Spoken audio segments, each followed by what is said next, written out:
Fala pessoal, tudo bom? Bem, vamos ver agora o que é e como funciona a iluminação global no modo, ou iluminação indireta.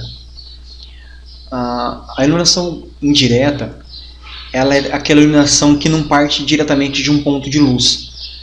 No mundo real, a luz ela reflete nos objetos, rebatendo por todo o ambiente. É isso que a iluminação global simula. Uma cena renderizada sem a iluminação global, os objetos eles vão ser renderizados apenas pelos raios de luz partindo diretamente de uma fonte de luz, como uma lâmpada ou o sol. Com a iluminação global, esses raios de luz eles vão ricochetear nos objetos e elementos da cena, refletindo também a cor desses objetos no restante da cena. A iluminação global é um item essencial para conseguir um realismo ou um fotorrealismo nas renderizações, porque ela tenta simular realmente como se comporta a luz no mundo real. Vamos pegar como base essa cena simples que eu criei. Temos esse rosto desse bebê que já vem no conteúdo do modo quando ele é instalado, e essa pequena sala com uma parede azul e uma parede vermelha. Aqui em cima a gente não está vendo, mas tem uma área light iluminando o nosso bebê pela parte de cima. Se eu fizer um render sem a iluminação global, eu vou desativar aqui a iluminação global e vamos abrir a nossa janela de preview. Bom, a nossa área light só está iluminando a parte de cima da cabeça do meu bebê, dessa minha cabeça, e também a sala. Algumas partes da cabeça, como o rosto aqui, não está sendo iluminado, porque a luz que está saindo da área light está indo diretamente sobre a cabeça do bebê, e somente isso. Não está tendo nenhum rebatimento, essa cena não está utilizando da iluminação global. Então, só está sendo eliminadas as partes que recebem raios diretos de luz, ou seja, iluminação direta. Para que essa frente aqui, o rosto da criança esteja iluminado, eu teria que criar uma outra luz ou outras luzes aqui na frente que consigam os raios dessa luz atingir diretamente a face da minha criança. Ativando a iluminação global, a minha cena já vai ficar completamente iluminada, porque os raios vão serem rebatidos nas paredes e vão voltar para iluminar o rosto da criança. Bem diferente, agora a cena está bem iluminada, porque os raios são refletidos e conseguem atingir o rosto da criança. Além disso, a gente consegue perceber que, apesar da minha luz, a única luz que eu estou usando, essa área light, era uma luz de cor branca. Porém, o lado da criança que está voltado para a parede azul recebe uma iluminação azulada, e o lado que está voltado para a parede vermelha recebe uma iluminação avermelhada, porque os raios de luz, quando rebatem nessa parede vermelha, os raios de iluminação global que são rebatidos adotam a tonalidade do objeto que ele foi rebatido. É assim que acontece também na vida real. Se eu mudar a cor, por exemplo, dessa parede, alterando o material dela, eu consigo ver que agora a criança recebeu uma iluminação com uma tonalidade esverdeada, por causa da cor que foi alterada na parede. Para ativar a iluminação global, na item Render da nossa Shader Tree, temos a aba Global Illumination. A partir do modo 701, ele já vem ativado por padrão, mas até o modo 601, quando nós criamos uma nova cena, essa opção vem desativada. Então nós apenas ativamos aqui a opção Enable em Direct Illumination. Uma das primeiras coisas a saber é que o modo ele possui duas motor ou engine de iluminação global, que é o Monte Carlo, ou Brute Force, força bruta, e Radiant Caching. Ou você trabalha com um ou você trabalha com o outro. A não ser que nós façamos as máscaras aqui na Shader Tree, como eu falei na aula sobre shader, que podemos separar aqui um elemento utilizando o Global Illuminate com Radiant Caching e o outro objeto com Brute Force, ou um objeto com iluminação global, outro objeto sem iluminação global. Mas na propriedade de render, nós utilizamos ou um ou outro. O Radiant Caching, ele sobrepõe o Monte Carlo. O Radiant Caching ele é ativado logo aqui abaixo. Ele já está ativado nessa cena. Se eu desmarcar o Radiant Caching, a cena ela passa a ser renderizada agora com o Monte Carlo. Apenas com o Monte Carlo. Essa configuração de raios aqui em Direct Rays, ela é apenas para o Monte Carlo. Quando eu estou com o Radiant Caching habilitado, os raios que eu vou utilizar vão ser esses aqui abaixo. O número de raios que eu estiver utilizando aqui em Direct Rays não vai influenciar quando eu estou utilizando o Radiant Caching. Eu tenho que configurar o número de raios aqui nessa opção aqui abaixo. Bom, esse número de raios, tanto aqui no Monte Carlo quanto aqui no Direct Rays, tem a ver com a qualidade. São os números de raios que a iluminação global vai rebater. Quanto maior esse número, maior a qualidade da nossa iluminação global. Aqui nessa seta para baixo nós temos alguns presets de rápido, o padrão e alta qualidade, mas podemos imputar qualquer valor aqui nesse campo.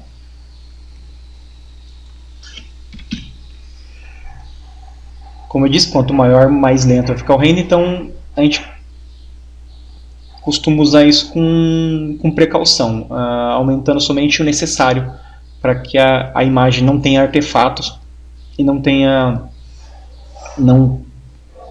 demore muito a ser renderizada. O Monte Carlo ele gera uma imagem um pouco granulada. Para tirar essa granulação do Monte Carlo, nós temos que aumentar muito o número de raios aqui e o render acaba ficando muito pesado.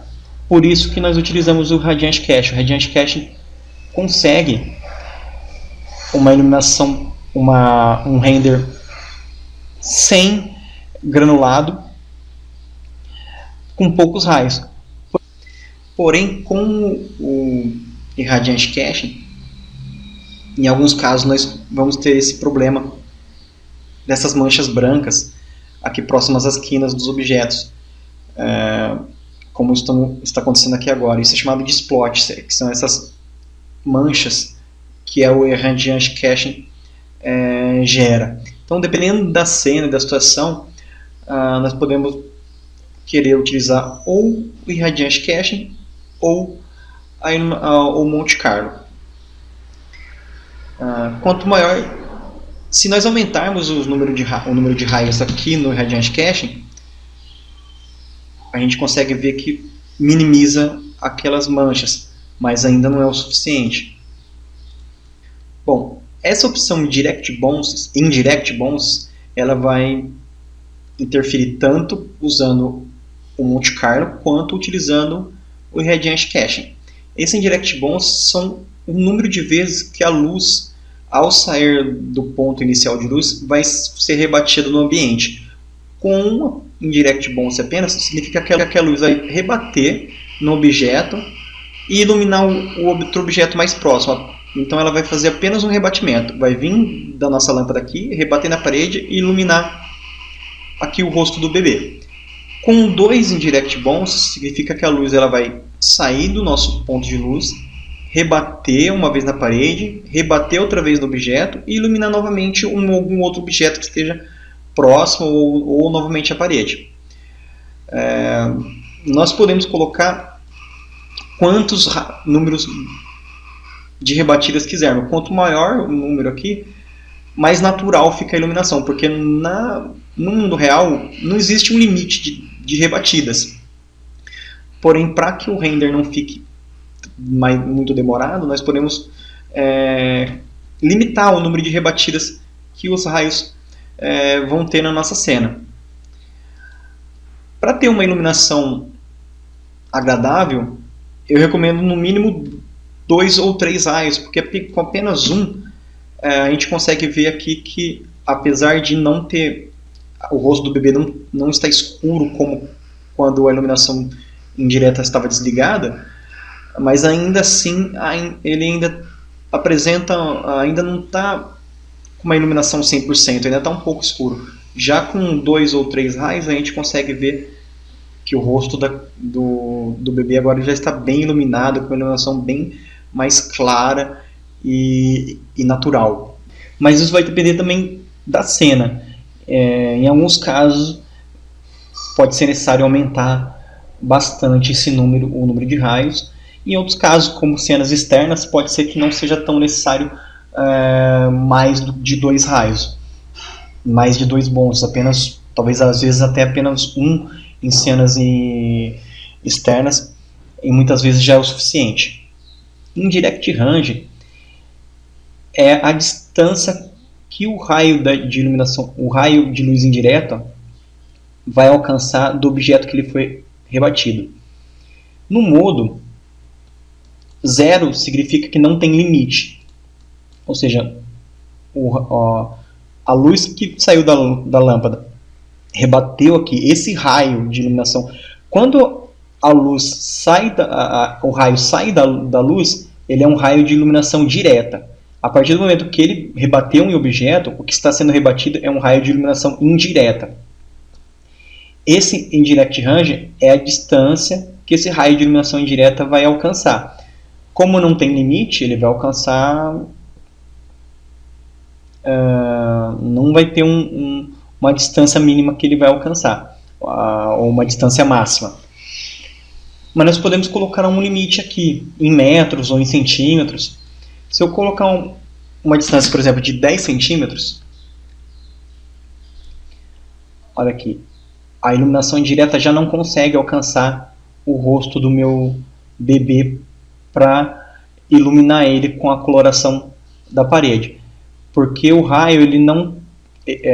os 10 centímetros que eu coloquei aqui não é o suficiente para alcançar aqui o rosto do bebê. Se eu aproximar o meu bebê da parede, ele começa a receber essa iluminação. Ó, dá para ver que ele começou a ficar esverdeado, porque agora ele já entrou dentro daquele limite de 10 centímetros. Se o objeto está fora daquele limite de 10 centímetros, ele não recebe a iluminação indireta que rebateu aqui nessa parede. Então nós podemos colocar um limite aqui, ou colocar em 0, ele não vai ter limite nenhum. Não, nesse caso, tanto os dois lados conseguem refletir a luz e a cor das nossas paredes. Aqui em Subsurface Scattering, essa opção vai funcionar apenas quando estamos trabalhando com um material que utiliza a opção aqui em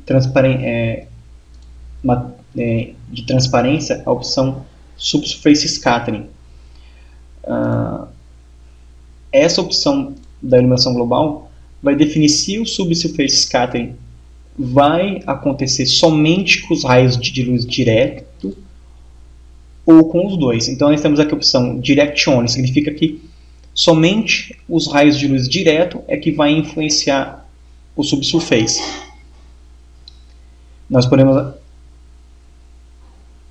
configurar para que os raios indiretos afetem o Subsurface Scattering, ou ao contrário, que o Subsurface Scattering afete os raios indiretos, ou bote os dois, ou seja, tanto o Subsurface Scattering vai influenciar o Subsurface, quanto o Subsurface também vai influenciar o os raios indiretos. O padrão é Direct Only, pois os raios de iluminação global influenciando o subsurface ou também vice-versa, pesa bastante no render. Então, em muitos casos, quase que na maioria, não é necessário ativar a iluminação indireta no subsurface. Nós conseguimos uma boa qualidade com apenas os raios diretos influenciando o subsurface. E nessa opção nós também marcamos se as luzes volumétricas vão afetar a iluminação indireta. As luzes volumétricas, como nós estudamos na nossa aula sobre luzes, são aquela luz que nós conseguimos visualizar no render com um raio de luz entrando pela janela ou um raio de luz numa lâmpada spot, numa lâmpada numa área light. Essa opção ela vem desmarcada, porém nós podemos marcar ela para que a volumetria, a luz volumétrica afete a iluminação direta. Porém, a luz volumétrica ela já é um item pesado por padrão. Ativando a opção de ela afetar a iluminação indireta, o render vai ficar muito mais pesado. Então eu não recomendo que ativem essa opção, a não ser que queiram qualidade extrema e esteja disposto a aguardar o que for necessário para renderizar a cena. A opção Super Sampling ela vai aumentar em 25% o número de raios que citamos aqui no Radiant Caching. E tanto o Super Sampling como o Tiller Rejection vão funcionar apenas com o Radiant Caching e não com o Monte Carlo. O Monte Carlo é a única configuração de qualidade que nós temos, além do número de bons e Indirect Range, é aqui o Indirect Race. No Radiant Caching nós podemos setar o número de Irradiance Race e também ativar essas duas opções, que por padrão já vem o Super Sampling. O Super Sampling, como eu disse, ele vai aumentar em 25% o número de raios que foi setado aqui. Porém, então se eu setei aqui para 100 raios, na verdade a minha cena vai utilizar 125 raios, por causa do Super Sampling. Ele pegou esse número aqui e acrescentou mais 25% de raios. Porém, esses 25% de raios que ele acrescentou são colocados em pontos críticos da cena, onde o modo identifica que é necessário mais raios para uma melhor qualidade. Ele adiciona aqueles raios apenas naqueles pontos. Então, por isso é bastante recomendado utilizar essa opção Super Sampling. Então, eu utilizando, por exemplo, 100 raios aqui com o Super Sampling ativado, eu vou ter uma imagem de melhor qualidade em menos tempo de render do que se desativasse o Super Sample e colocasse 125 raios aqui. Porque apesar de 100 raios com o Super Sample, ele está utilizando 125 raios, ele está utilizando os 25 raios a mais do Super Sample apenas nos pontos mais críticos. Então não aumenta muito o tempo de render e aumenta bastante a qualidade. Com a opção Tiller Rejection ativada junto com o Super Sample, o modo ele vai tentar eliminar os raios de iluminação indireta que estão muito mais claros ou muito mais escuros do que os raios